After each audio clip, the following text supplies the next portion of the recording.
Hello అండి, అందరికీ నమస్కారం. సెక్రటరీ కథ తర్వాత భాగం తెలుసుకుందాం. రాజశేఖరం, జయంతి, సునంద అందరూ ద్రాక్ష తోటకు వెళ్ళడానికి ప్రయత్నిస్తుండగా రాజశేఖరం మాత్రం జయంతితో మనం తరువాత వెడదాం అంటాడు. మనం తర్వాత వెడదాం అంటాడు. ఎందుకు అని కళ్ళు పెద్దవి చేసి ఆశ్చర్యంగా అడుగుతుంది. కామేశ్వరమ్మ గారు, సునంద ముఖాలు చూసుకుంటారు. అందరూ వెళ్ళిపోతున్నారు, మనం కూడా వెళ్ళిపోదాం అంటుంది జయంతి. వెళ్ళిపోదాం, కానీ వెళ్లే ముందు నీకు కొన్ని విషయాలు చెప్పాలి, అందుకే అసలు ఆపింది అన్నాడు రాజశేఖరం. మీరు నాకు ఇప్పుడు కొత్తగా చెప్పేందుకేముంది? చెప్పినా నేను వినను ఖచ్చితంగా తల తిప్పుతూ అంది. నువ్వేదైనా తలతిక్కగా మాట్లాడావంటే ఈ రాత్రికి అసలు ఇంటికి వెళ్ళేదే లేదు తెలుసా అన్నాడు. జయంతి కళ్ళప్పగించి చూస్తుండిపోయింది. పిండారబోసినట్లున్న వెన్నెల్లో, తెల్లటి బట్టల్లో పాలరాతి బొమ్మలా కూర్చున్న జయంతి కళ్ళల్లో స్పష్టంగా కనిపిస్తున్న అసహ్యం, భయం చూసి రాజశేఖరానికి హృదయం కృంగిపోయింది. అజ్ఞాత శక్తి ఏదో అతని మనసును తూట్లుగా పొడిచినట్టు అనిపించింది. వెంటనే తమాషాకి అన్నానని, అసలిక్కడ ఉండే ఉద్దేశం తనకి లేదని చెప్పి ఇంటికి వెళ్ళిపోదాం రమ్మని లాక్కెళ్ళి కారులో కూలయ్యాలని గట్టిగా తోచింది. కానీ అంతలోనే పురుషత్వపు అహంకారం గుర్తొచ్చింది. జయంతి చేయి చాచి జయంతి చేతిని తన చేతిలోకి తీసుకోబోయాడు. జయంతి బలంగా విదిలించి కొట్టింది. నా మాటలు వినిపించుకోవేం? కోపాన్ని అణుచుకుంటూ అన్నాడు. వినను, నాకు అసహ్యం. జయంతి వాక్యం పూర్తి చేయకముందే చేతిని పట్టుకుని విసురుగా దగ్గరికి లాక్కున్నాడు. యాదాలాపంగా కూర్చున్న జయంతి తూలి అతని ఛాతీ మీద పడి వెంటనే చివ్వున లేవబోతుండగా శేఖరం బలంగా పట్టుకుని ఆపాడు. చిచ్చి, అసహ్యం అని చెప్పడంలా సిగ్గులేదు? తనని కదలకుండా బంధించాడనే కోపంతో గుప్పెట్లు బిగించి అతన్ని కొట్టసాగింది. జయంతి అస్పష్టంగా అన్న అతను కుడి చేత్తో జయంతి రెండు చేతుల్ని పట్టుకుని ఆపేశాడు. ఎడం చెయ్యి లేవకుండా నడుం చుట్టూ వేసి గట్టిగా పట్టుకున్నాడు. ఇద్దరి కళ్ళు కలుసుకున్నాయి. అతని కళ్ళల్లో ఆ క్షణంలో కనిపించిన మాంత్రిక శక్తి ఏదో జయంతి చూపుల్ని అలాగే ఆకట్టేసుకుంది. శేఖరం కుడిచెయ్యి మెల్లగా చేతుల్ని వదిలేసి జయంతి భుజాల చుట్టూ పడింది. ఉన్నట్టుండి అతను హఠాత్తుగా కాస్త వదులుంటే అందకుండా పారిపోతుందేమో, ఇక ఈ జన్మలో కనిపించదేమో అని భయపడుతున్నవాడిలా జయంతిని దగ్గరగా లాక్కొని హృదయానికి హత్తుకున్నాడు. చేతులు వదులవడంతో బలంగా పెనుగులాడబోయింది. కానీ అంతలో ఏమైందో జయంతికే తెలీదు. వెన్నెల్లో విద్యుత్తు ఉన్నట్టు, ప్రపంచం అంతా శేఖరమే అయినట్టు, ప్రకృతి స్తంభించిపోయినట్టు అనిపించింది. తనకు తెలియకుండానే రెండు చేతులు అతని మెడ చుట్టూ పెనవేసుకున్నాయి. ఆ క్షణంలో జయంతిని శేఖరం దగ్గరికి లాక్కున్నాడో, శేఖరాన్ని జయంతే దగ్గరికి లాక్కుందో ఇద్దరికీ తెలీదు. శేఖరం మెల్లగా జయంతిని వదిలేశాడు. ఇంకా అతని మెడ చుట్టూ పెనవేసుకున్న చేతులు అలాగే ఉండిపోయాయి. తను చేసిన పనేమిటో గుర్తుకు రాగానే త్రుళ్ళిపడ్డట్టు చేతులు లాగేసుకుంది. అతని చేయి ఈసారి మృదువుగా ఆ చేతుల్ని తన చేతిలోకి తీసుకుంది. జయంతికి హఠాత్తుగా ఏడుపు ముంచుకొచ్చేసింది. శేఖరం తనని రెచ్చగొట్టడానికి ప్రయత్నం చేస్తున్నాడు. అందుకే ఒంటరిగా ఆపేశాడు. ఇంటికి వెళ్ళం, ఈ రాత్రి ఇక్కడే అని సూచించాడు. అయిపోయింది, తను లొంగిపోయింది. అతను మంచివాడు కాడని తెలిసి కూడా లొంగిపోతోంది.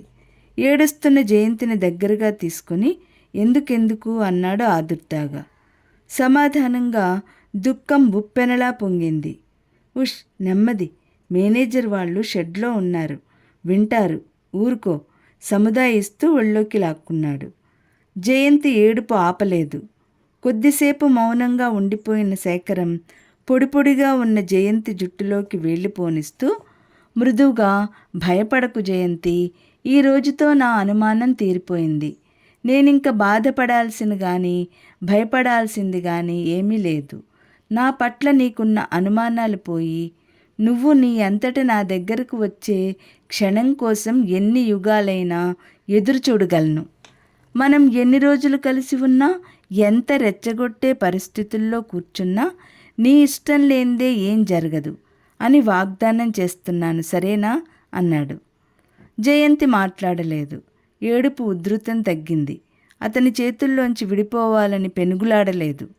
లే, నువ్వు లేచి సరిగ్గా కూర్చుంటే నేను వెళ్ళి కారు తీసుకొస్తాను, ఇంటికి వెళ్ళిపోదాం. కొద్దిసేపు అయిన తర్వాత జయంతిని మెల్లగా లేవదీసి సరిగ్గా కూర్చోపెట్టి శేఖరం వెళ్ళిపోయాడు. అందంగా తెల్లగా ఉన్న ఆ వెన్నెల్లో నిశ్శబ్దంగా ఉన్న పరిసరాలకేసి చూస్తూ మతిపోయిన దానిలా కూర్చుండిపోయింది జయంతి. ఏమిటిది, ఏమైంది, ఎటువైపు జారిపోతోంది తను?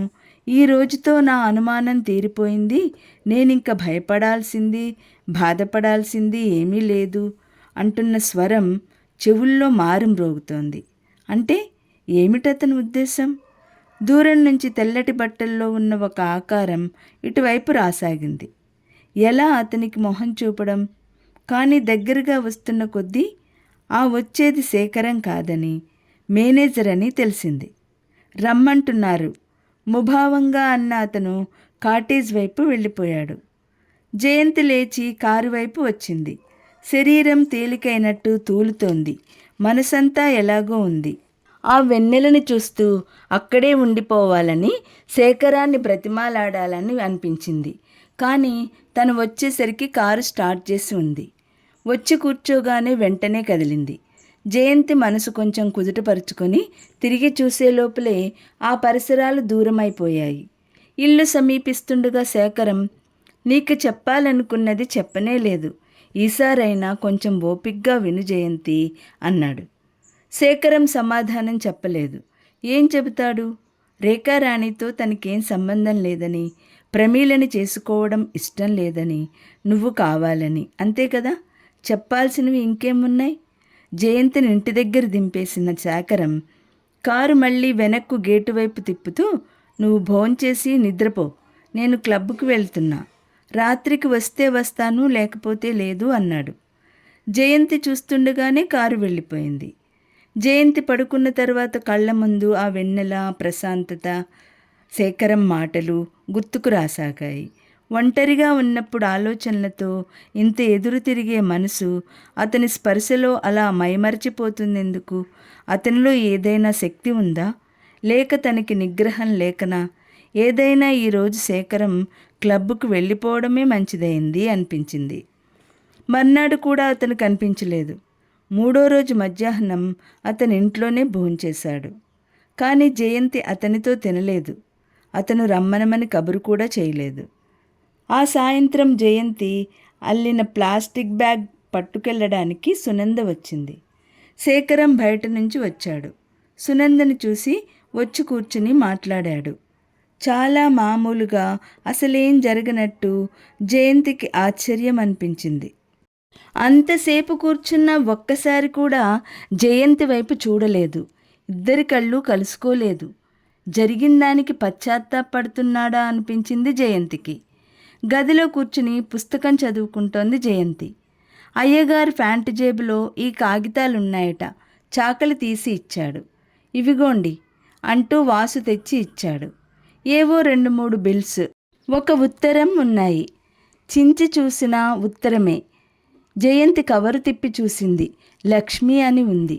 లక్ష్మి ఎవరు? లక్ష్మి అనే ఆవిడ గురించి శేఖరం నోటి నుండి ఎప్పుడూ వినలేదే. వద్దనుకుంటూనే ఉత్తరం తీసి చూసింది. ఆ ఉత్తరం ఎవరికి రాశారో రేపటి వీడియోలో తెలుసుకుందాం. ఈ వీడియో లైక్ చేయండి, షేర్ చేయండి. మొదటిసారిగా చూసిన వాళ్ళు సబ్స్క్రైబ్ చేసుకోండి.